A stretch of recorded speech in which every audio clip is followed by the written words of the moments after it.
Hai, apa kabar? Assalamualaikum warahmatullahi wabarakatuh. Senang sekali bisa bersama-sama di Eagle Life Bowo Sulaiman. Dan seperti janji saya tadi, saya akan berbincang-bincang dengan Mas Eko Junor.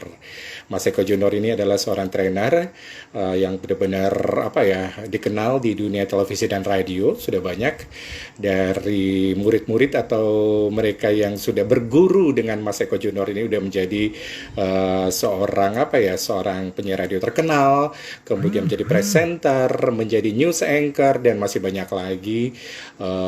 Ini adalah salah satu didikan dari Mas Eko. Mungkin udah puluhan bahkan ratusan barangkali ya, bayangin aja dari tahun 2000-an sampai Mas Ekonya bertugas di negara-negara lain. Karena Mas Eko ini kan kerja di Departemen Luar Negeri, jadi berpindah-pindah dari satu negara ke negara yang lain. Nah, kita akan ngobrol-ngobrol ini mengenai banyak hal dengan Mas Eko Junor tentunya. Berbicara mengenai dunia radio, kemudian voice talent, dubber dan masih banyak lagi. Ya, Mas Eko apa kabar, Mas? Baik-baik, kedengeran. Ya, sudah kedengaran suaranya. Udah clear. Ini tadi nih worry sama jaringan nih, karena memang kalau di Bengkulu jaringannya nggak begitu bagus. Jadi ya mudah-mudahan saja nih semua teman-teman yang gabung nih bisa jelas nih IG Live-nya hari malam ini. Waduh, ini sekarang udah jam segini nggak apa-apa nih, sudah agak-agak nunggu ya Mas ya. Tapi Oke. mudah-mudahan ini lancar. Oke. Apa kabar Mas? Sekarang lagi di Jakarta Mas ya? Ya, Jakarta. Iya, sekarang udah balik di Jakarta, tugas di KBRI Jepangnya, Tokyo-nya berarti sudah selesai dan sekarang sudah kembali tugas di Jakarta. Ya. Gimana Mas suasana pandemi ini? Mungkin perbedaannya waktu itu di Tokyo berarti udah mulai COVID-19 ya waktu itu ya Mas ya? Sebelum pindah ke Jakarta, balik lagi ke Jakarta. Udah makanya kita juga ngalamin pesawatnya kosong, terus proses keberangkatannya dicek, tiba di Bandara Cengkareng juga dicek, gitu. Jadi ya Hmm. ini nggak normal kondisinya, gitu.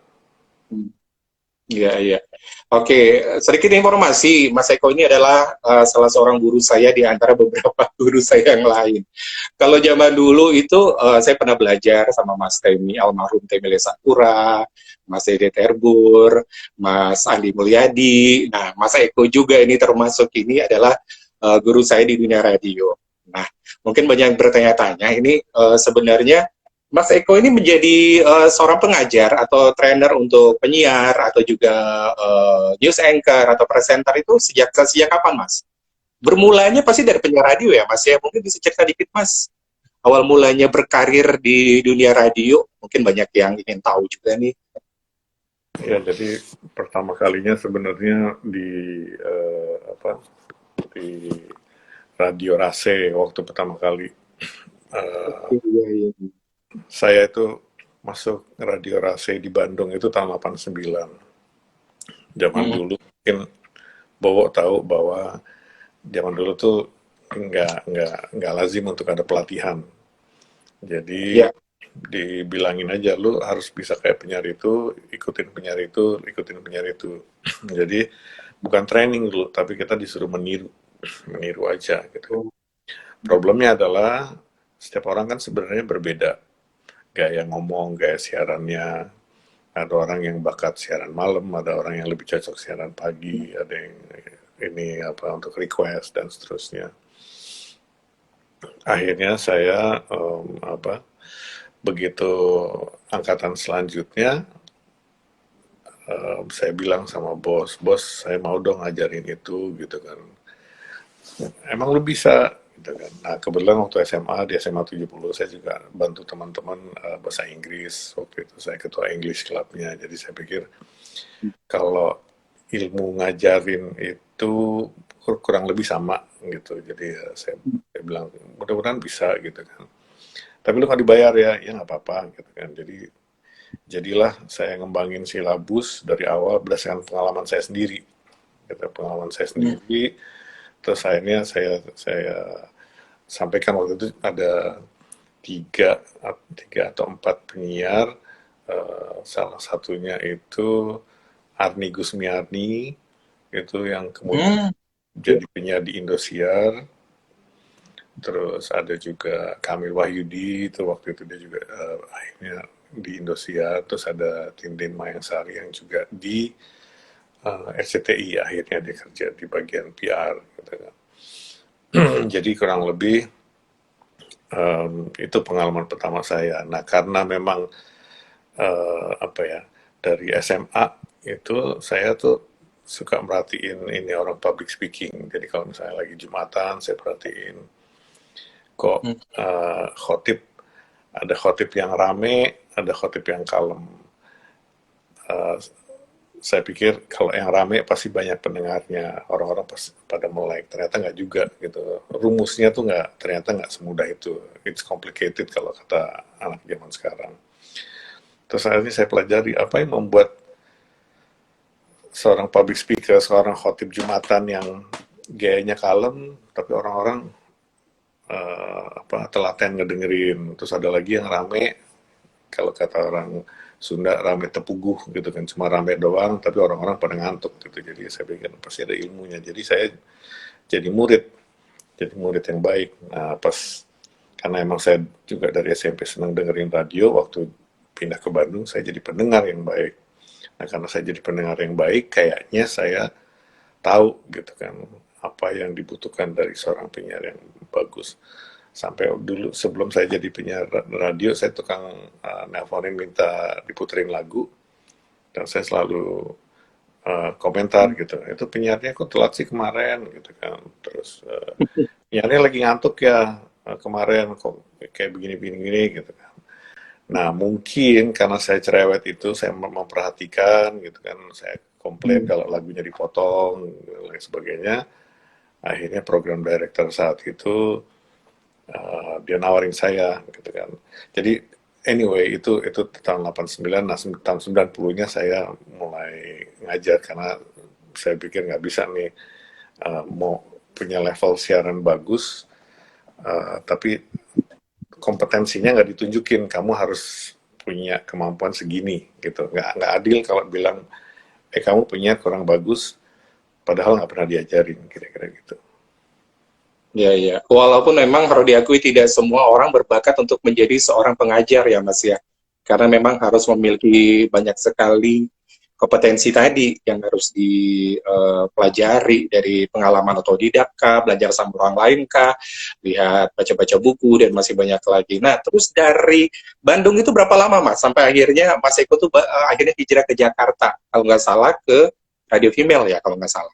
Ya itu sebenarnya dari setahun sebelum saya em, pindah ke Jakarta itu saya sebenarnya udah dilarang untuk siaran gitu kan. Udah lu nggak boleh, nanti lu jadi mahasiswa drop out gara-gara kita gitu kan. Jadi mereka bilang udah stop aja. Nah Hmm. terus katanya pas terakhir-terakhir saya siaran itu Prambors itu lagi mencari-cari mitra di Bandung Oh. gitu. Nah Hmm. kebetulan kan Prambors sama Rase itu waktu itu sama-sama 102,3 gitu loh. Jadi Iya. Alkisah pas orang-orang Prambors, Mas Malik, Mas Imran, Mas Chandra lagi di puncak, begitu nyebrang apa,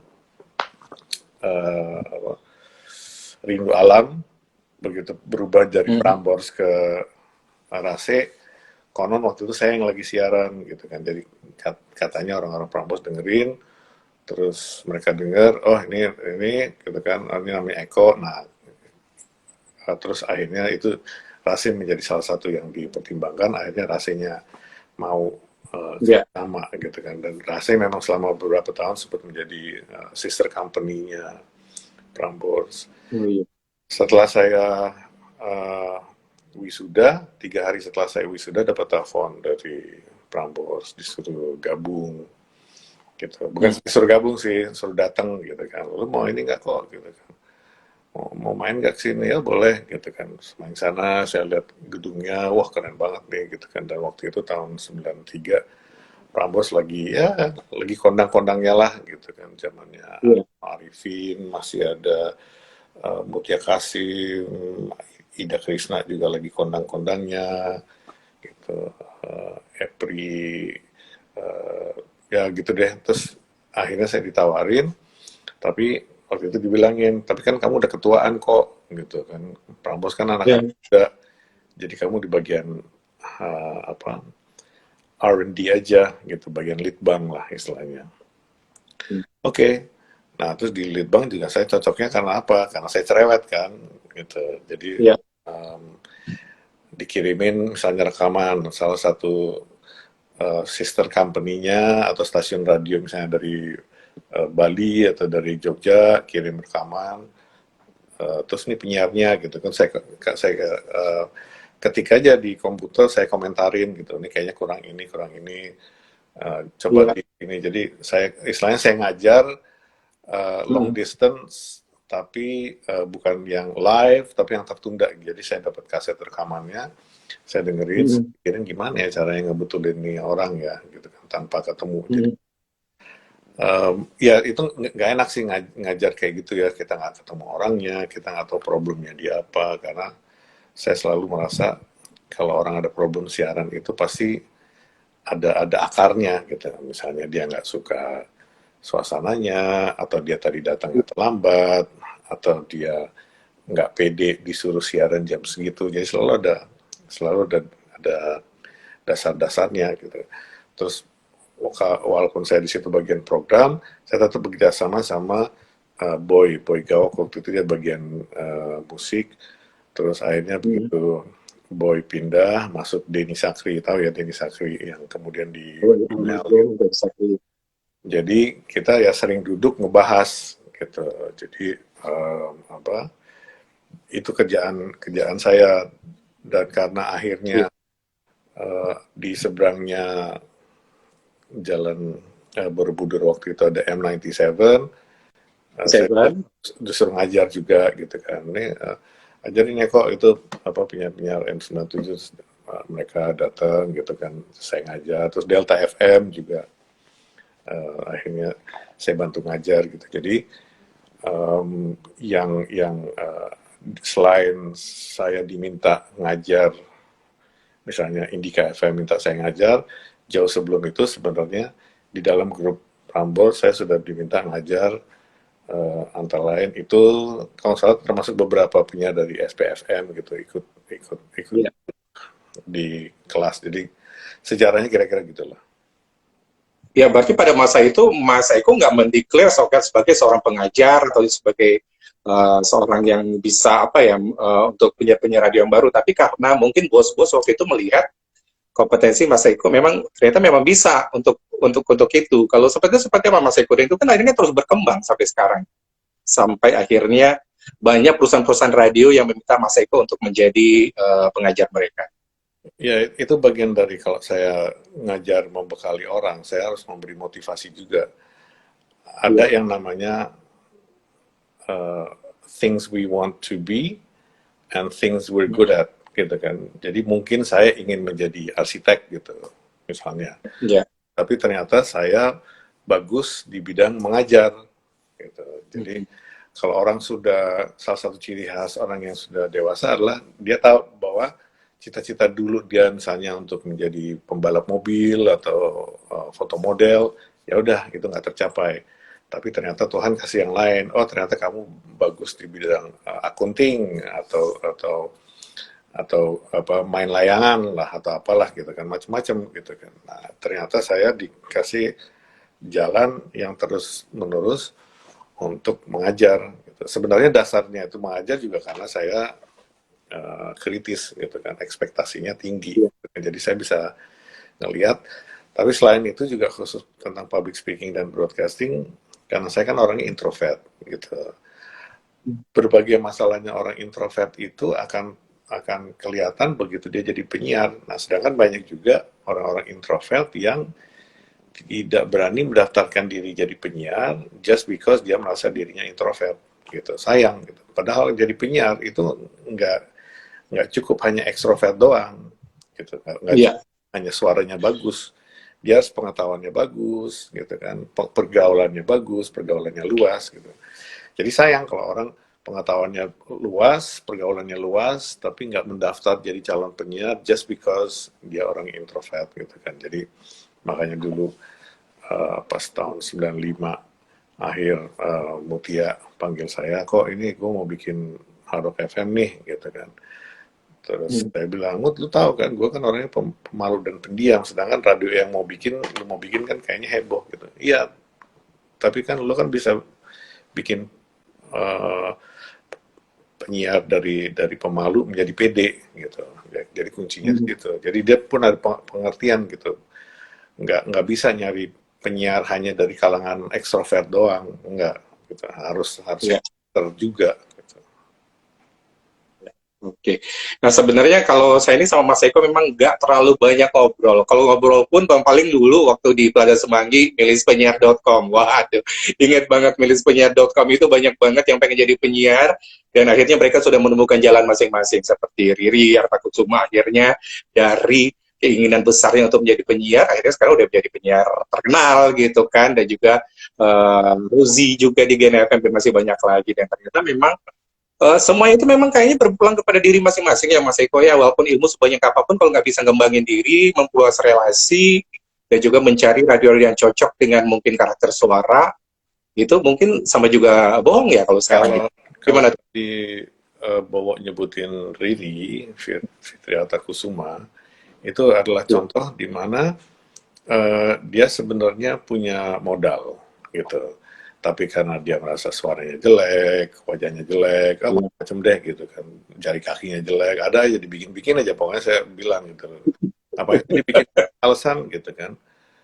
Ya, habis Mas Eko kok merasa gue bisa jadi penyiar gitu kan. Hmm. Terus saya bilang, satu, lu ngumpul di mailing list penyiar.com. Berarti sebenarnya kan lu ada hasrat terpendam gitu kan, walaupun nggak mau ngaku. Kedua, gitu kan, kelihatan dia ngomongnya kuat, ya ngomongnya kuat. Jadi kalau kalau orang kalau ngomong setelah sekian menit akan kehabisan tenaga, dia kayaknya bisa ngomong berjam-jam nggak habis-habis gitu. Dan ketiga, saya bilang ini yang ngomong Eko Junior gitu kan, yang menemukan, yang mendiscover banyak orang gitu kan. Terserah lu mau pilih yang mana, tapi lu sebenarnya punya 3 kelebihan itu, saya bilang gitu. Akhirnya kan ketemu lagi pas kopdar yang selanjutnya ya, waktu itu kita ketemunya apa sih, kumpul@penyiar.com gitu kan. Setelah itu akhirnya dia berani nyoba gitu kan. Itu pun dia kalau nggak salah dia mulai di Smart FM atau apa gitu kan, sebagai apa FM, gitu. ya. Gitu. Pertama Jadi kali.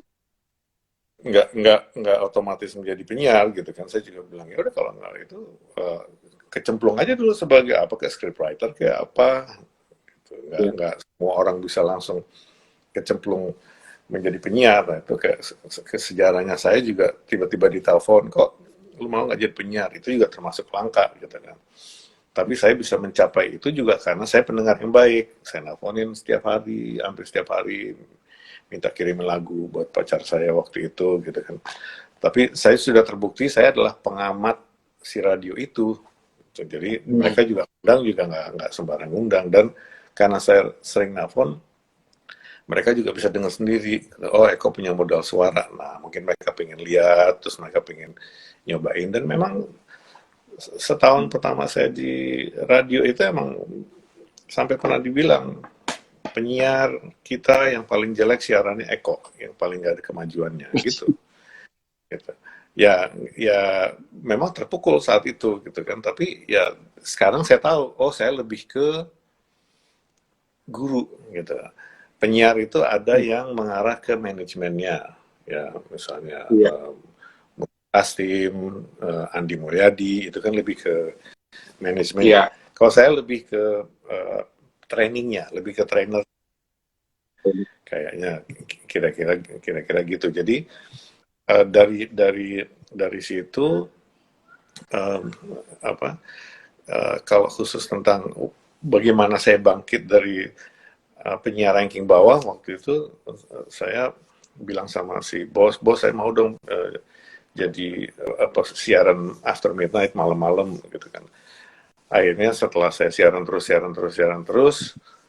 malam-malam, nggak tahu ada yang dengerin apa enggak, saya jadi lebih pede. Terus bos nanya, lu mau siaran after midnight sampai kapan gitu kan? Terus saya bilang ya nanti bos nunggu nunggu nunggu tanda-tanda I will wait for the sign. Ternyata the sign came one day waktu saya lagi siaran tiba-tiba saya dengar azan subuh gitu kan, saya lihat jam, buset, berarti gue dari tadi siaran sendirian 4 jam lebih sambil siaran sambil nerima request sambil nyari kaset. Oh berarti gue sudah kemajuan dibanding gue yang 3 bulan yang lalu. Udah setelah itu saya stop gitu, seakan-akan Tuhan ngasih tahu udah, lu udah menggembleng diri kira-kira gitu. Iya, iya. Oke Mas, ini kayak ada banyak teman yang udah bergabung nih. Jadi kalau pengen nanya nih sama Mas Eko silakan langsung saja tulis di komentar gitu kan, teman-teman yang mau nanya nanti akan coba saya apa akan coba saya tanya nih nanti kalau Mas Eko. Oke Mas Eko, ini dari sekian banyak nih yang sudah di training sama Mas Eko. Saya udah tahu banget nih tahun 2000-an gitu ya. Mungkin waktu dari di Hard Rock beda, kemudian di Indika beda lagi, di Pesona FM beda lagi. Gimana kalau Mas Eko melihat kan setiap radio kan punya karakter masing-masing nih. Gimana Mas Eko bisa apa ya melihat penyiarnya satu-satu nih dari nol gitu. Kamu kayaknya bakatnya di sini deh. Kamu bakatnya di apa di hal-hal di siarannya siaran sendiri atau berdua atau melihat hal-hal yang punya nilai lebih atau poin kekurangannya di mana nih masing-masing penyiar. Nah, itu gimana Mas cara cara melihatnya akhirnya mereka bisa belajar dan akhirnya bisa berkembang sampai sekarang ini dan menjadi terkenal misal. Ya kalau general skill levelnya, kemampuan umumnya itu insya Allah cuma dengerin bentar aja saya udah tahu gitu kan. Oh dia kemampuannya Hmm. segini. Nah, sebagai pengajar yang kita perlu ketahui adalah seberapa besar kesenjangan dia dari ini kemampuannya dia sama ini standar yang diinginkan perusahaan gitu. Hmm. Kalau dia udah mirip lebih gampang gitu. Makanya saya kan selalu bilang sama penyiar-penyiar yang jago, saya ingin Hmm. membuat kamu dari 90% menjadi 100% gitu. Makanya kesannya, wah masih kok tuh jahat, bengis gitu kan. Hmm. Apa selalu dipancing yang apa selalu dilihat jeleknya aja. Sebenarnya bukan. I'm always trying to make you a better person gitu. Nah, kalau kalau untuk yang parah banget gitu. Kalau untuk parah banget, saya harus bisa ngasih dia apa langkah-langkahnya. Kalau kamu mau menjadi better, penyiar yang lebih bagus, ini adalah langkah-langkah yang harus dilalui. Nah, problemnya adalah si murid-murid itu, si para penyiar itu, ada yang Hmm. legowo, terbuka, ada yang tersinggungan, Ya. gitu kira-kira. Kayak waktu di Indika FM, um, Hmm. itu kan si apa Devendrik itu kan sebenarnya dia sebel banget gitu kan karena dia Ya. merasa udah kondang gitu kan, datanglah si Mas Eko yang kumisan perutnya buncit gitu kan ngasih tahu dia Dev gini gini gini gitu kan, ya terang aja dia merasa Hmm. sakit hati gitu kan, ini pengakuan dia Hmm. sendiri gitu kan, dulu gue sebel banget Ya, gitu kan, ya. tapi setelah beberapa kali ketemu Mas Eko akhirnya membuka cakrawala. Dan memang kalau ngajar saya selalu gitu. Saya selalu bilang, lu mau jadi penyiar Hmm. radio seumur hidup, gitu. Nggak mau jadi penyiar TV, nggak mau jadi MC, gitu kan. Nggak mau Hmm. jadi seleb tuh, gitu kan. Nggak mau jadi aktris, Hmm. gitu kan. Lihat Nirina Zubir digituin, sekian tahun kemudian jadi aktris, ya kan. Ya. Terus Hmm. Dewi Ugas jadi macam-macam. Ya Ya, itu kan lebih juga. gembleng, gitu kan. Kalau Ya. nggak ada manajemen radio atau stasiun televisi nyewa saya gitu kan, misalnya Kompas TV nyewa saya mahal-mahal, Mas disayang-sayang ya Aiman Wicaksononya, nggak ada. Kompas TV juga bilang please make Aiman Ya. Wicaksono penyiar yang lebih bagus gitu.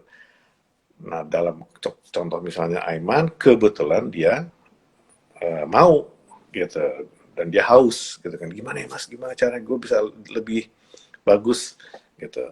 Ada juga yang ya itu lambat kayak gitu, kayak Devendrik gitu kan. Kalau di Hard Rock FM yang kayak gitu itu si Indy Barens gitu kan. Iya. Indy Barens sambil ketawa-ketawa dia bilang, gue nggak mau diajarin nama Mas Eko, gue kan udah, dia merasa udah kondang kan gitu Hmm. acaranya waktu itu. Akhirnya si Mutia kasih marah-marah, kita tuh mahal-mahal bayarin Eko, lo enak aja nggak mau ikut training gitu. Akhirnya saya privat gitu. Pas dia lagi siaran saya ngajarin dia sambil dia siaran gitu. Tapi pokoknya Iya. mutianya juga keras gitu. Jadi kalau kalau uh, kalau pernah dengar David Foster bilang, gue nggak akan sharing sama lo rahasianya seorang produser. Nah sekarang saya kasih tahu seorang pengajar kayak saya, entah itu ngajar di televisi, entah itu ngajar di radio, itu sebenarnya me, me, memancing itu orang agar lu bisa menjadi lebih baik. Nah setelah itu, misalnya Net TV panggil saya, akhirnya Net TV-nya juga senang karena penyiar-penyiarnya akhirnya dia jadi lebih baik atau standarnya jadi lebih tinggi gitu kan. Yang tadinya ya udahlah kan yang penting bagus gitu kan. Standarnya jadi lebih tinggi gitu. Jadi saya juga nggak bisa cuman datang ngajar terus udah lepas. Makanya seringkali setelah saya ngajar itu besok-besoknya saya masih pantau, saya masih telepon penyiarnya gitu kan. Itu kemarin acara kayak gini kenapa? Ya mas gini gini gini gitu. Jadi alhamdulillah perusahaan-perusahaan yang biasanya sewa saya juga senang karena ada after sale service, mereka tahu gitu kan. Oh, jauh setelah training berlangsung, Eko itu pasti akan nelfonin mereka gitu. Eko pasti akan ngegrecokin mereka, akan selalu menuntut, akan selalu mengingatkan lu jangan mentang-mentang trainingnya selesai terus habis itu lu lupain aja gitu. Makanya setiap di mana saya masuk itu walaupun saya ngajarnya cuma pakai batik, yang penting adalah impact dan positive change yang saya berikan kepada perusahaan itu. Entah itu saya ngajar di Bank Mandiri, entah saya ngajar di radio, entah saya ngajar di Antv atau TV One gitu. Iya, iya. Eh, Sekarang kan banyak nih Mas yang pengen menjadi penyiar radio gitu kan, tapi memang perbedaannya mungkin penyiar radio yang di daerah, apalagi di daerah terpencil, cuma kota kabupaten, sama penyiar radio yang di kota besar, pasti mereka memiliki kesempatan dan fasilitas yang berbeda gitu. Dan apalagi kalau udah dengar cerita penyiar-penyiar radio udah terkenal, pasti perasaan apa ya, rendah diri gitu ya, wah gue bisa nggak sih pergi ke Jakarta misalnya, atau ke Bandung atau ke Surabaya untuk jadi penyiar radio terkenal di sana gitu. Apakah itu cuma mimpi aja, apa hanya orang-orang tertentu Ya, aja bisa menggapai itu, Mas? ya, tapi tolong diingat bahwa orang Indonesia, dan saya juga alhamdulillah orang Indonesia itu masalah gini, begitu begitu ketemu guru, dia langsung misalnya apa dia ada resiko dia tersinggung, sedih gitu, Hmm. masukin hati gitu. Ingat nggak film Karate Kid, ya kan? Karate Kid Ya. disuruh ngelap, wash on, wax off, wash on. Dia bingung, ngapain sih suruh-suruh gini, gitu kan? Nah, guru kan lebih bijak. Guru tahu, lah akhirnya akan kepake tuh. Waduh, nah sama kayak kayak kayak penyiar disuruh begini supaya nanti kalau dia siaran beneran dia akan lebih pandai, dia akan lebih tahu. Nah, jadi anehnya gini, ada disconnect, ada nggak nyambung antara antara orang Indonesia pengen maju, tapi begitu diajarin, dikasih langkahnya dia tersinggung, dia nggak tahu gitu kan, dia marah. Gitu. Makanya kalau saya ngajar, termasuk di kementerian ya, di kementerian dan lembaga, saya bilang, saya bukan di sini untuk nyenengin bapak ibu, gitu. Karena orang Indonesia merasa kayak gitu. Orang Indonesia merasa gurunya pasti akan membuat aku senang gitu. Oh bagus loh bu, wah bagus pak.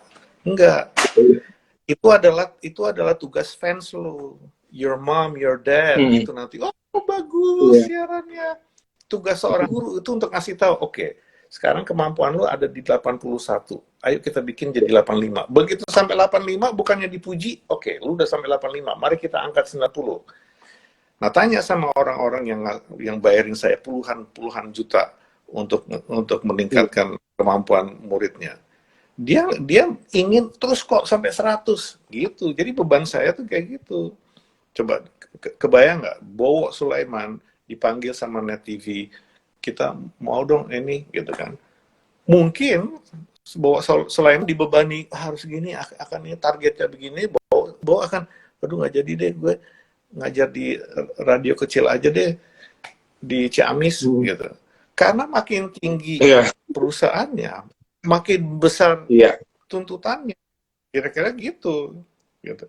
Nah, sedangkan ini orang-orang yang bercita-cita tinggi, dia lupa bahwa perpindahan dari siaran di Ciamis ke siaran di Jakarta itu tuntutannya iya, tinggi, gitu. Orang-orang kayak iya, Eko akan ketemu, ngasih komentar, mungkin dia tersinggung, tapi habis itu orang-orang Eko akan pergi. Yang terus akan ngegresokin dia adalah bos-bosnya. Lu bukannya kemarin udah iya, diajarin nama Eko, dan banyak yang ngomong kayak gitu. Dan murid-murid saya cerita, iya, lu iya, bukannya iya. udah diajarin nama Eko, Eko kan udah ngasih dasar-dasarnya, latihannya dia udah kasih tahu, lu nya aja nih payah, kira-kira gitu. Makanya ada cerita uh, si Ina Sujono waktu di Ardan tahun 98 apa 99, dia itu kelasnya mau sidik, itu dia satu kelas sama DJ Ari. Um, Oke, iya, iya, iya, dijari. terus Ina bilang, Mas, aku teh sebenarnya mau jadi penyiar TV, kira-kira bisa nggak ya? Gitu. Ini di kelas nih, di kelasnya di Ardan, di Radio Ardan. Ardan waktu itu boleh dibilang uh, lagi number one lah, dia all format, dia high Q paling tinggi kumulatifnya. Diketawain kan sama teman-temannya, ya, terus saya bilang, weh tunggu, kalian kenapa ngetawain Ina gitu, dia punya cita-cita jadi penyiar TV. Terus mereka bilang, Mas, Ina tuh yang bahasa Sundanya lebih Sunda dari kita semua gitu kan, mau jadi penyiar TV di Jakarta gitu kan. Terus saya bilang, Ina, kalau itu punya cita-cita, pegang terus, buktikan kepada orang-orang bahwa Ina bisa merubah gitu. Emang Ina agak parah, nah tolong diituin. Oh ya gitu ya, oke saya buktikan gitu kan. Nah, begitu saya pergi ke Korea, rupanya balik-balik, saya dari Singapura loh, ini udah nongol di TV gitu. Dia udah saking apa ya, driven, saking dia semangat untuk membuktikan orang-orang itu, dia sampai lupa lapor kepada Mas Eko-nya bahwa dia udah jadi penyiar TV di SCTV waktu itu. Jadi PCTI, ini PCTV. menjadi contoh, kalau Anda bisa memenuhi standar tingginya, jangan kaget kalau nanti akan bisa tercapai. Tapi orang kayak saya itu tolong jangan dimusuhi. Orang kayak saya itu justru ngasih tahu, nanti di Jakarta standarnya begini, gitu. Kebetulan saya juga ngajar di 7 stasiun TV. Berarti kalau saya ngomentarin, kalau saya ngomelin, terus ada yang tersinggung, Mas Eko ini jahat, itu saya langsung, udah deh, capek gue, ngapain gue ngomong sama orang yang nggak mau dibantu gitu. Makanya kan sama di kafe DAI itu kan, ada yang minta tolong, dikomentarin. Begitu saya komentarin, orangnya tersinggung gitu kan. Akhirnya saya nyadar, itu udah capek-capek gue kasih nasihat gratis, dianya marah. Oh ya udah, ngapain gue capek-capek gitu kan. Sedangkan ini sama juga kayak misalnya gini, ada penyiar Indonesia, dia akhirnya siaran di luar negeri. Saya bilang, bisa, tapi gini. Saya kasih tahu rahasianya. Terus saya kasih tahu kekurangan lu tuh begini. Akhirnya ada, udah dia siaran. Gitu. Ada juga yang siaran di Washington setelah workshop sama saya, gitu kan. Gitu. Itu sebagai bukti nyata, gitu. Apa dia di Washington terus dia bilang, gue itu bisa kesini karena Mas Eko? Enggak. Dia nggak ngomong kayak gitu. Tapi yang penting saya terus menjalankan peran saya gitu kan, karena waktu pertama saya bilang, ini kalau kayak gini bisa diterima di radio Jakarta aja berat gitu kan. Nah setelah dia mengolah apa yang gurunya bilang, akhirnya dia standarnya tinggi, dia bahkan bisa siaran di Voice of America cabang Indonesia gitu. Iya.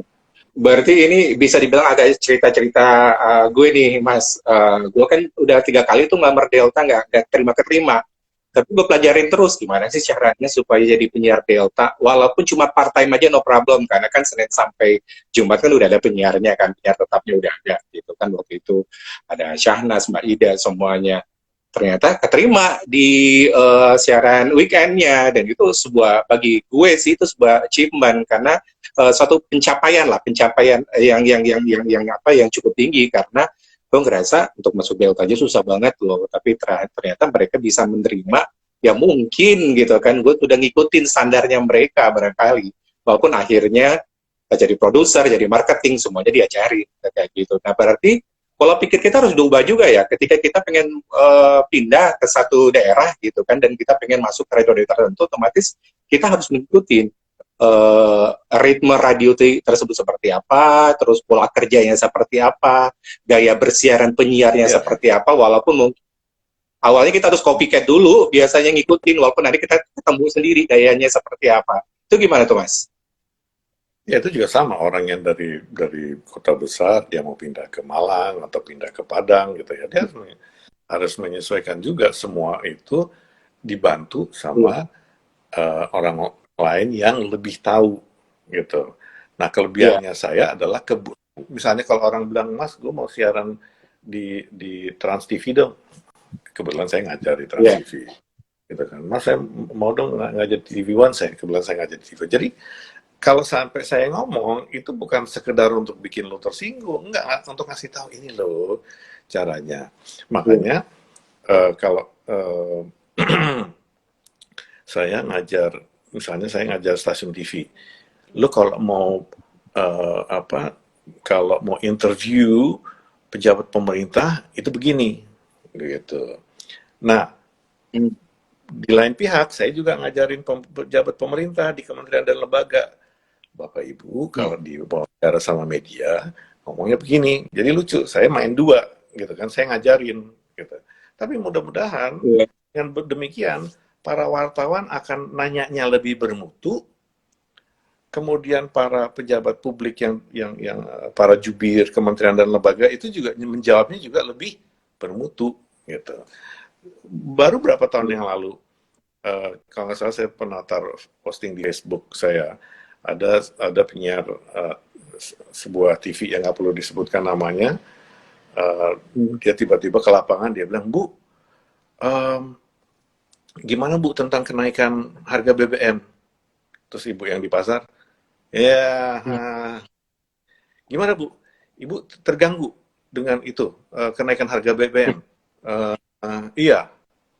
Terus pertanyaan ketiga, oke, jadi Ibu keberatan ya dengan kenaikan harga BBM? Iya. Itu reporter kualitas apa itu kayak gitu? Gitu. Hmm. Karena dibiarkan sama masyarakat, sama penonton, sama manajemen, sama audience, ya lu cuma dapat kualitas segitu gitu. Tapi menurut saya itu sayang kalau sebuah televisi di Jakarta terus kualitasnya cuman begitu aja. Ini ngomong-ngomong nggak ada pertanyaan dari yang penyimak. Kayaknya nggak ada, cuman dari apa, gubernurnya KPDI, Arif, Mas Arif bilang terima kasih sudah berbagi ilmunya gitu. Cuman itu aja. Terus Mas, gini Mas, kan dari penyiar radio itu sebenarnya potensi kita untuk mendapatkan income di luar itu kan banyak banget ya Mas. Bisa jadi voice over, talent, video talent, menjadi dubber, jadi MC, kemudian pokoknya banyak sih pekerjaan-pekerjaan yang bisa kita dapatkan. Nah, itu gimana tuh caranya kita bisa mengembangkan diri agar kita bisa apa ya, bisa mendapatkan income tambahan yang mungkin bisa jadi lebih besar dibandingkan kita punya radio gitu Mas. Ya satu sebenarnya eh, nomor satu kita harus ada kemauan dan kebutuhan dulu gitu.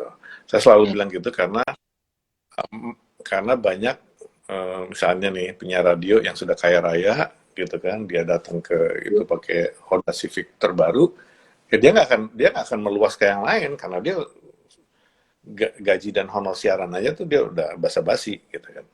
Jadi harus Hmm. ada kebutuhan. Makanya saya selalu cerita, dulu saya nyambi jadi pengisi suara iklan karena istri saya mau melahirkan anak pertama. Oh itu udah motivator yang kuat sekali gitu.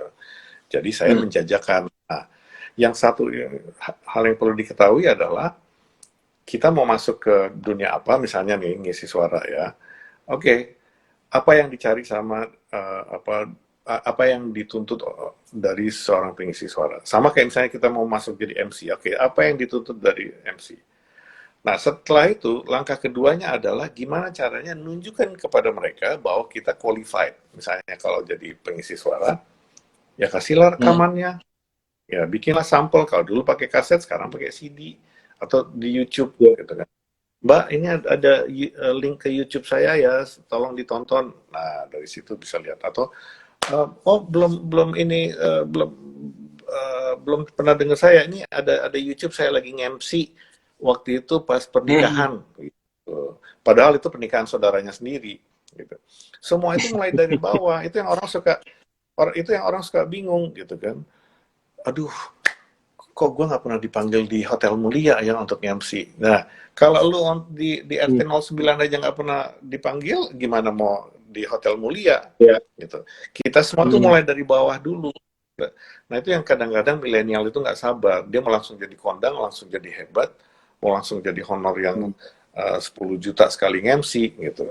By the way, itu 10 Hmm. juta sekali MC itu termasuk kecil gitu untuk Iya. kelas kelasnya Dadu Parus, Ferdi Hasan, nah itu mah nggak ada apa-apanya gitu kan.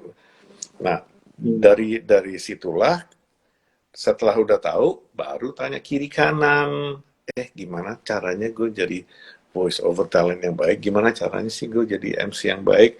Nah, itu pun Hmm. kalau nanya, make sure nanya sama orang yang benar-benar berpengalaman atau bisa menjadi tutor mentor yang bagus, atau Ya. emang dia terbukti di bidangnya. Misalnya nih mau nanya sama Dado Parus, iya karena Dado Parus dia seminggu 3 kali dia nge-MC walaupun COVID gitu. Nah itu nanya. Hmm.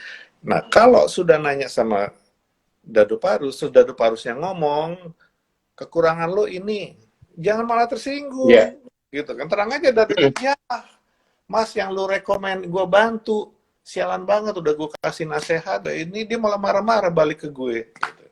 Makanya saya nggak pernah rekomen. Karena apa? Seseorang yang saya anggap bagus kualitas suaranya atau bahasanya dalam MC, belum tentu Hmm. dia punya nilai-nilai baik yang lain, kayak menghormati senior, mengapresiasi, mensyukuri kesempatan yang diberikan, kayak gitu. Jadi saya paling ngeri kalau disuruh merekomen murid-murid saya itu paling paling paling ngeri. Iya, iya, iya. Oke. Nah, ini buat teman-teman, kalau masih ada yang pengen nanya, silakan langsung aja, nggak usah ragu-ragu. Kayaknya banyak yang menyimak nih, kayaknya ilmunya banyak gitu, Mas. Jadi, semuanya cuman say hi aja nih, nggak ada yang mau nanya-nanya. Kalau pengen nanya, silakan. Karena masih ada sedikit waktu nih, pengen ngobrol sama Mas Eko, silakan. Ini teman-teman KVDAI juga, berarti ini ilmunya nambah nih. Kita itu kalau kita dikritik, kata juga dikasih saran, paling tidak kita harus bisa untuk memfilternya, jangan langsung ini ya, kita tuh langsung menyerang balik atau juga merasa tersinggung atau apa-apa itu kayaknya kita harus benar-benar bisa menerima gitu masukan saran dari orang-orang yang memang punya kompeten untuk itu gitu. Jadi mudah-mudahan aja teman-teman ini kayaknya satu hal yang uh, pelajaran kita dapetin nih di malam ini sama Mas Ya Eko. itu soalnya berdasarkan pengalaman bahwa kadang-kadang saya malah benar itu pengalaman saya misalnya di Indika, saya bilang itu nggak usah datang deh gitu kan. Terus Hmm. apa yang kakaknya bosnya Net TV sekarang dulu kan dia jadi bosnya Indika. Dia bilang, Mas, kenapa kenapa dilarang masuk kelas gitu kan? Kita kan bayar Maseko mahal gitu. Saya bilang dia malas masuk kelas ngapain gitu kan? Udah saya pulang aja gitu kan.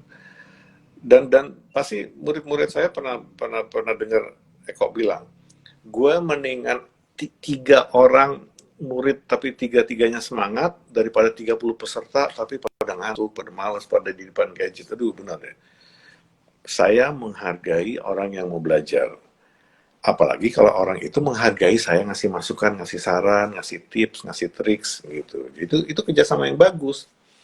Tapi Ya. kalau di antara para peserta yang duduk itu ada yang males-malesan, saya paling sama kayak di stasiun televisi gitu kan. Saya bilang udah itu nggak usah gitu kan. Terus bosnya datang, Pak Eko itu penyiar yang sebenarnya sangat kita andalin, kita pengen dia jadi bagus. Saya bilang, Aiman Wicaksono aja dia semangat ikut kelas. Ini anak junior dia lebih sombong gitu. Itu Yulias Padmo mau duduk belajar dari saya. Itu Denta Mirakusuma mau tuh duduk belajar dari saya. Itu kenapa si penyiar baru itu gayanya tengil banget gitu kan. I don't need him gitu. Udah dikeluarin aja gitu. Saya mendingan sama orang sedikit orang tapi benar-benar mau belajar. Dan saya terbiasa itu. Iya, iya. Orang pertanyaannya banyak, terus manajemen perusahaan yang juga tuntutannya banyak gitu. Makanya waktu saya pertama kali ngajar buat Wisnu Tama dulu tahun 2004 di Trans TV, itu kameranya ada dua, kamera yang kita pakai untuk latihan, terus satu kamera yang ditaruh di pojok gitu. Jadi dia terus Pak Ishadi SK bisa mengawasi, oh kelasnya kayak gini gitu. Oh bagus ya kok udah mencakup materi itu. Oh itu udah dikasih. Oh itu latihannya kayak gitu ya gitu. Supaya besok-besoknya mereka bisa nuntut.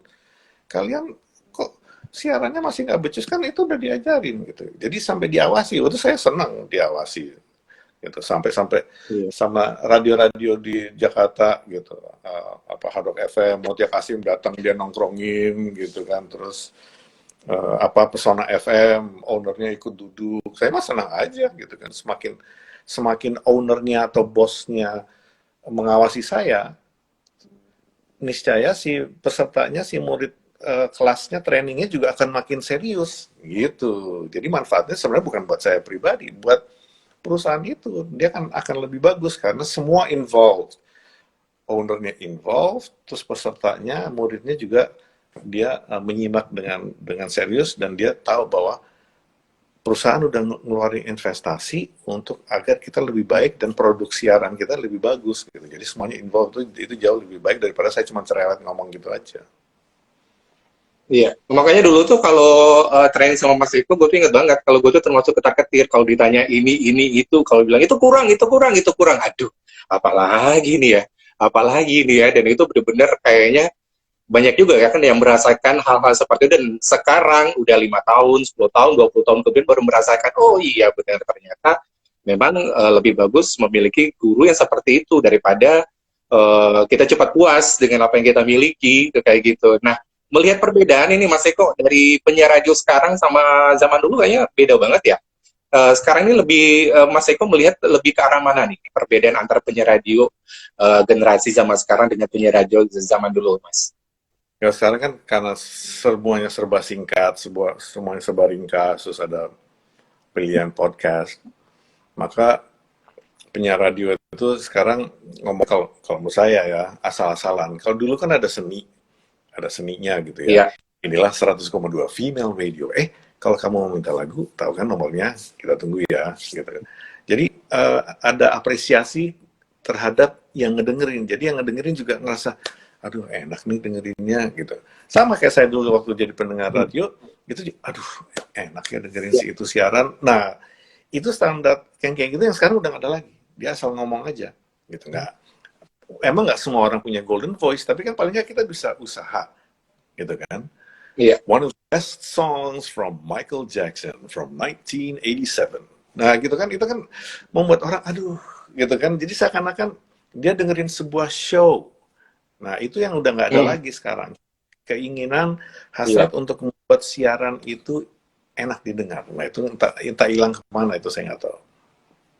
Nah, itu mungkin seperti mendengar suara almarhum Bibi di Delta FM atau Ralph Tampu Bolon yang sekarang masih siaran gitu, Mas ya. Suaranya itu bener-bener adem banget tuh kalau dengerin telinga tuh. Walaupun tidak karakternya tidak seperti itu, paling tidak kita memiliki bagaimana cara untuk ngenakin siaran, kemudian membuat orang betah, dan membuat orang tuh selalu pengen dengerin siaran kita. Dan sekarang ini kayaknya agak berkurang ya, tidak seperti dulu. Mungkin karena teknologi, mungkin orang lebih suka dengan teknologi digital, jadi memang siaran tadi itu dengar secara sekilas, dan orang cuma mencari lagu atau informasi-informasi musik aja, atau gimana, Mas? Dan alhamdulillah kan kalau cuma Ralph aja kan murid saya juga gitu kan dari zaman Star Radio Tangerang tahun 99 gitu, udah lama juga. Ada juga yang bilang Mas Eko tuh lo harusnya siaran supaya orang-orang lihat, oh bisa tuh siaran bikin bagus gitu. Bukan suara saya yang bagus, tapi siaran dengan standar tinggi. Nah sekarang orang-orang udah nggak pakai Hmm. standar tinggi, udah cuma nyebutin aja gitu. Kadang-kadang Iya. nyebutnya juga asal-asalan, nyebutin judul lagu, nyebutin nama orangnya itu asal-asalan. Itu kan berarti dia kurang ajar, maksudnya dia nggak menghargai indahnya atau sakralnya pertemuan antara penyiar dengan pendengarnya. Nah itu standarnya udah hilang sekarang. Iya, iya, iya, iya. Dan itu memang kondisi kayak gitu, kita juga tidak menyalahkan hal ini karena ini kan merupakan sebuah industri ya, Mas ya. Sebuah Hmm. industri yang terus berkembang dan tapi herannya juga kalau di luar kayak masih tetap sama ya seperti itu ya, Mas ya. Kalau penyiar radio yang terkenal sekalipun di Amerika atau juga di negara lain. Iya, maybe, tapi itulah kalau di Indonesia orang bilang radio udah bukan zamannya, tapi buktinya orang masih masih dengerin radio, ya kan? Walaupun sekarang Benar ada ya. Spotify dan lain sebagainya, gitu kan. Tapi tetap masih ada peluang buat radio. Apakah radio bisa survive dengan jumlah pengiklan yang semakin berkurang? Nah, kita nggak tahu. Tapi keindahan dari sebuah siaran radio itu kita nggak boleh melupakan dan ya saya hanya bisa menghimbau kepada para pemilik radio, tolonglah standarnya ditinggiin gitu supaya supaya yang dengerin juga nikmat dalam mendengar siaran radio. Oke, kembali ke kita radio kayak dulu lagi gitu. Dengan kekinian sekarang ini barangkali Mas ya. Hmm. Oke, Mas, kalau zaman dulu kan orang pemilik radio itu dari menciptakan penyiar radio dari nobody, nobody menjadi somebody. Dari orang yang nggak ada apa-apanya akhirnya menjadi terkenal. Kalau sekarang kan justru di jam-jam prime time itu dicari artis gitu. Nanti bisa dipoles, yang penting mereka bisa ngelucu, mereka bisa membuat klien happy, apa-apa. Nah, apakah sekarang memang sudah standarnya, udah trennya itu sudah mengarah ke sana? Kita tidak mencari penyiar yang benar-benar berkarakter menarik, yang bisa apa dari suara, semua-semua yang Mas Eko bilang tadi, ya apakah itu merupakan salah satu ini juga indikator bahwa sekarang memang udah berubah pergeseran radio di Indonesia? Sekarang kan mungkin karena dengan zamannya medsos dan lain sebagainya, maka orang lebih nyari ke terkenalnya. Kalau kita taruh Ata, kayaknya banyak nih yang ngedengerin gitu. Masalah Ata itu jago apa nggak siaran itu urusan kedua gitu. Yang penting dia Ya, kan banyak menarik pendengar. Nah, zaman dulu kan sebenarnya juga sama, menarik pendengar. Cuman dulu menarik pendengar dengan mengandalkan Asri Pura Atmaja, dengan ya. mengandalkan Ralph Tampumbolon, dengan mengandalkan Tina Zakaria gitu. Jadi orang wah Itu itu Mewu. baik itu mau gue mau dengerin. Nah kalau sekarang ya udah medsos itu memunculkan public figure yang lebih kondang lagi dari situ juga makanya menurun itu yang namanya kualitas siaran gitu kan. Iya, Misalnya ada yang bisik-bisik, tapi kan Atta Halilintar kan nggak bisa siaran gitu. Nggak penting bos, yang penting iya, pendengar banyak, pengiklannya banyak. Gitu. Jadi ujung-ujungnya sama, pendengar dan pengiklan. Ya kan, kalau memang yang iya. didewakan pendengar dan pengiklan, ya udah lalu jangan ngomongin kualitas program lagi. Kalau zaman dulu masih masih kualitas program masih dipikirin gitu kan. Oh ini clocknya gini, terus nanti iklan pada jam segini, jam segini. Mungkin sekarang udah terserah aja deh, gitu Iya. kan jangan diatur-atur gitu kan. Saya curiganya kayak gitu. Seleb yang Iya. dikasih kesempatan siaran udah jangan diatur atur lagi. Udah terserah Andre Tolani dia maunya apa gitu kan. Terserah itu maunya apa gitu. Jadi masing-masing orang dikasih kebebasan, akhirnya cuma ngalor ngidul, nggak ada struktur acaranya. Yang penting kita menyimak dia, syukur-syukur kita ketawa, syukur-syukur kita terhibur. Tuh malah kayak gitu, malah terbalik. Syukur-syukur kita terhibur, Iya. bukannya menghibur itu Iya. Iya. dijadikan cita-cita nomor satu. Iya. Berarti sekarang kalau pengen jadi penyiar itu dilihat juga ya berapa followersnya, ngetop atau enggak. Karena kan mereka kan juga sekarang tidak hanya di balik ruang siaran saja, karena mereka juga harus live di Instagram mereka, harus live juga di Zoom barangkali, mereka harus live di YouTube dan masih banyak lagi. Ini penampilan menjadi salah satu hal yang penting juga sekarang ini. Kalau dulu ada biasa-biasa aja tapi suaranya luar biasa bisa jadi penyiar terkenal. Kalau sekarang kayaknya itu tidak bisa menjadi modal lagi ya Mas ya? Ya, sekarang masing-masing orang bisa bikin radio sendiri, gitu kan. Mungkin saya juga pas pensiun nanti udah bikin radio sendiri, masa yang dengerin 3 orang atau kayak sekarang 6 orang, ya udah Iya. biarin aja gitu kan. Yang penting gue puas, yang dengerin puas, apalagi Hmm. bisa di playback nanti belakang-belakang, itu kan enaknya. Kalau zaman dulu kan kita Iya. harus, kalau kita Iya. mau mau dengerin Dono Arifin siaran, kita harus pas lagi jamnya dia gitu kan. Kalau misalnya Rick D's Weekly Top 40 itu harus hari Minggu jam segini. Nah sekarang udah kapan aja, ya kan? Ah gue mau dengerin Iya. Rick D dan nanti malam sebelum gue tidur gitu. Ya udah, jadi sekarang orang tidak terikat pada waktu, malah si Hmm. pemilik program, entah itu radio, entah itu televisi, entah itu online programming, itu malah dia memberi keleluasaan nih, silakan mau dengerin kapan gitu.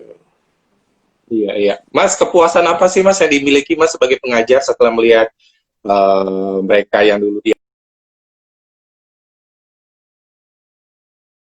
Lupir, Dave Hendrik, Indy Barens, Billy Uh, Groho, belum lagi mas Aiman Wicaksono dan semuanya itu.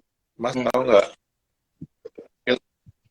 Mas tahu nggak, ilmu lo masih gue pakai sampai sekarang. Itu kayaknya kebahagiaannya pakai. Jadi pada saat dulunya mungkin mereka shock ya, mungkin mereka takjub gitu kan, ini serius pengajarnya gitu kan, ngeguin gue gitu kan, berani-beraninya ngasih tahu gue apa yang kurang. Tapi apa, penghargaan tertinggi adalah itu kalau satu hari dia bilang, Mas ternyata ilmu lu masih kepake sampai sekarang gitu kan. Dan itu bukan hanya di dunia broadcasting ya.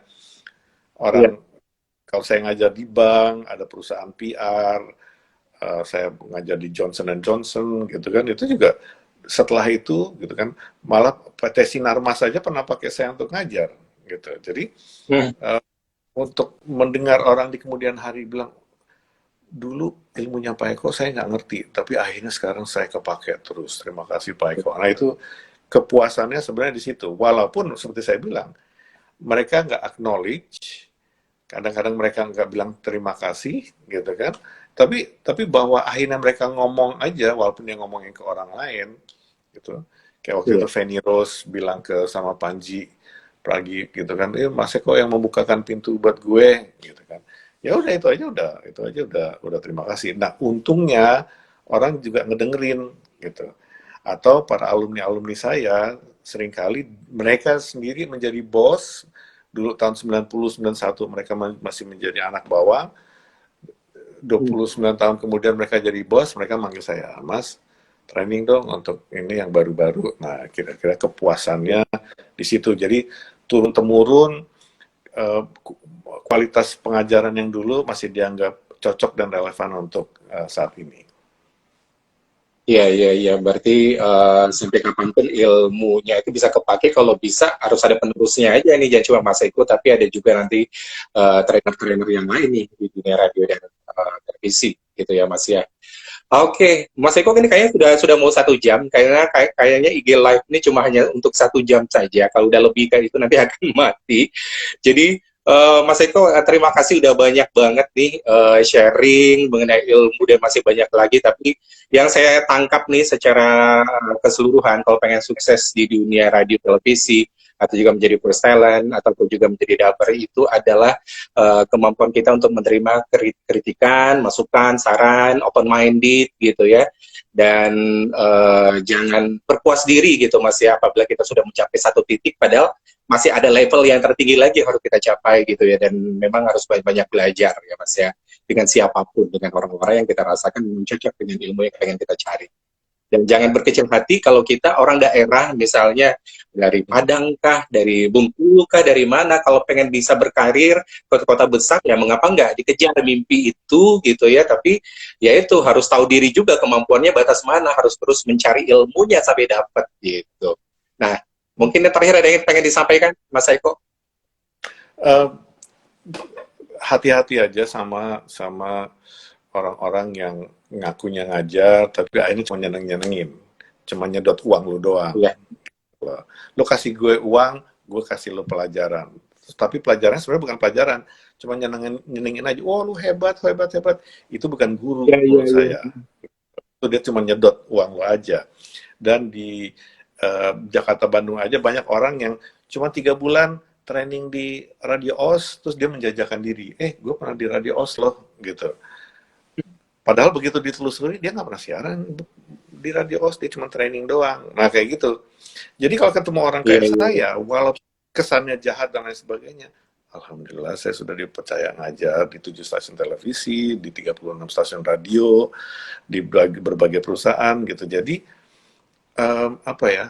Kalau saya ngomong itu tidak lain maksudnya adalah untuk membuat lu siap untuk menghadapi dunia gitu, siap untuk menghadapi tantangan sebagai penyiar, sebagai MC, sebagai voice over gitu. Kalau kalau kalau untuk nyenengin muji-muji lo itu nyokap bokap lo. Jangan jangan guru, Iya. guru jangan dibebanin untuk nyenengin lo, jangan. Oke? Itu aja. Thank Karena you. di dunia nyata di luar itu lebih keras dan lebih berat ya Mas ya. Oh iya, Tantangan yang harus dihadapi. lebih lebih keras. Lo pikir wajah kayak gini ngeselin, lo belum lihat bos lo di stasiun TV gitu Benar, kan. benar. Iya, Dia begitu. maki-maki keluar semua kata-kata kebun binatang. Mending dimaki-maki, tiba-tiba minggu depan lu udah nggak siaran di TV itu. Ayo, mau yang mana? Iya. Kan? Habis itu bengong, kenapa gue nggak dipakai lagi di stasiun TV ini? Gitu, kira-kira begitu. Makanya Iya, makanya iya, saya salut sama orang-orang iya. kayak Ferdi Hasan, Tika Panggabean yang nanya, Mas, ini apa ya kekurangan gue? Coba, dia udah segitu terkenalnya, dia masih mau belajar. Coba. Jadi kalau orang yang masih baru bilang, Mas Eko tuh apa yang mengkritik gue gitu. Ya udah lo nggak mau dikritik, gue mendingan fokus pada orang yang mau belajar gitu. Iya, iya, iya. Jadi kalau di Instagram Mas Eko gitu kan, kalau mau diganggu-ganggu nanti pengen ditanya-tanya nggak apa-apa, boleh aja ya Mas ya. Iya, tapi kan pertanyaannya harus berbobot juga dong, ya kan? Kalau gitu ya, Iya, yang pengen bertanya mengenai dunia radio, televisi dan semuanya. iya Oke lah kalau kayak gitu, ini kalau hmm? pertanyaannya cuman, Mas, gue bagus nggak? Pasti jawaban saya belum, gitu. Ada yang cuma nanya gitu doang, Jadi itu akan Mas, ada ini kelanjutan. rekaman gue bagus apa enggak? Itu mah jelas jawabannya belum bagus, gitu. Kayak gitu. Iya, iya, iya. Kalau pengen dapat ilmunya lebih banyak lagi, ya harus ikutan training gitu ya Mas ya. Kalau ada yang mengadakan training, Oh gitu ya, iya. Berarti ini terbuka kesempatan juga nih buat daerah-daerah yang punya radio-radio yang pengen gitu ya, paling tidak dapatkan ilmunya boleh lah nih panggil Mas Eko buat ini, buat buat latihan itu terbuka ya Mas ya, karena sekarang ini mungkin tapi waktunya diatur juga nih dengan kesibukan Mas Eko nih sekarang. ya Iya. Oh, kayak kayak minggu ini saya lagi ngajar di Fakultas Hukum UI dan ngajar juga di Kemenko Maritim. Besok saya ngajar di Bapeten, Badan Pengelola Tenaga Nuklir, gitu. hmm, Itu orang-orang yang mau diajari nama saya. Jadi kalau di sela-sela itu saya masih ngasih nasihat sama orang, please tolong dihargai. You know, kalau saya ngasih komentar, ngasih masukan itu, aduh, itu bukan untuk bermaksud membuat Anda nangis atau tersinggung, gitu kan. Saya lagi menghentikan ngajar yang lain, khusus untuk memperhatikan Anda. Sama kayak teman-teman di KVDAI, gitu kan. Pasti Arif Budiman juga bersaksi. Saya coba bantu, tapi balik marah-marah. Ya udahlah, mendingan nggak usah mendingan saya perhatiin lembaga-lembaga dan orang-orang yang memang butuh bantuan saya, gitu. Oke? Thanks ya. iya. Wow. Oke, baik. Oke, Mas Eko, terima kasih sudah berbagi ilmu dan udah ngobrol-ngobrol. Yang pasti salam buat Mbak Mira dan juga anak-anak Mas Eko di rumah. Gitu, sehat selalu ya Mas ya, di tengah kondisi seperti sekarang ini. Okay. Yang pasti sukses untuk Mas Eko. Terima kasih Mas. Assalamualaikum. Waalaikumsalam. Thank you.